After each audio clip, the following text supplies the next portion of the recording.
Hi, welcome back to another show. My name is Jitu and you're watching Impact India. I have officially run out of shirts, so I'm going back to t-shirts and I'm going to don this jacket from now on so that it doesn't look unprofessional. T-shirts kind of look unprofessional. Did you know that t-shirts were initially basically undergarments that you wear inside a shirt or something? It only recently became a thing of its own. So basically, I've been making videos in my undergarment all these days. I and Kim Kardashian are basically the same thing now. She makes videos in her undergarment. I do the same. The only difference is that I don't have a sex tape anywhere, okay, on the internet. I think. If you find one, don't let me know. Keep it to yourself, okay? Anyway, let's get started with the first news, which is Oxford Economics report predicts India's digital rules could hurt startups.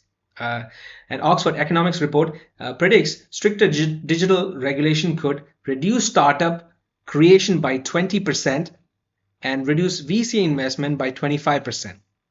I have to let you know that these are numbers that they just made up. There's no concrete reasoning for this. It says that it would also eliminate around 245,000 startup jobs by 2035, which is a small number because we are a nation that creates millions of jobs.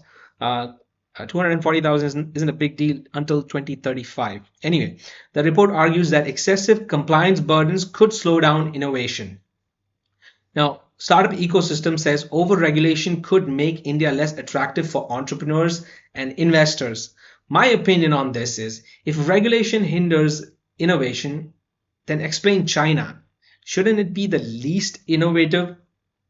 Regulation doesn't hinder innovation, it forces innovation in a particular direction as opposed to haphazard, random, organic directions, which may or may not be beneficial for society.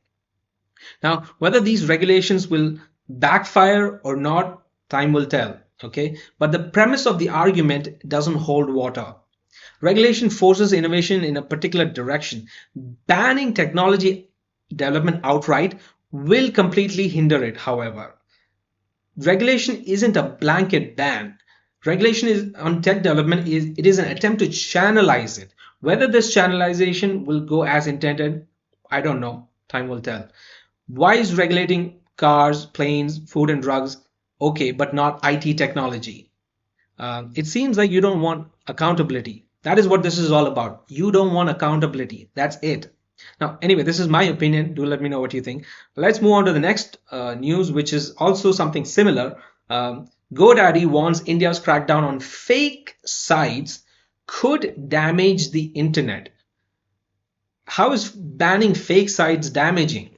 Shouldn't it make it better? Anyway, the world's largest domain registrar, GoDaddy, expressed fears that India's aggressive actions against fake impersonating websites could have global repercussions and make internet less safe. So they're arguing that fake and impersonating websites, if you ban them, you would make internet less safe.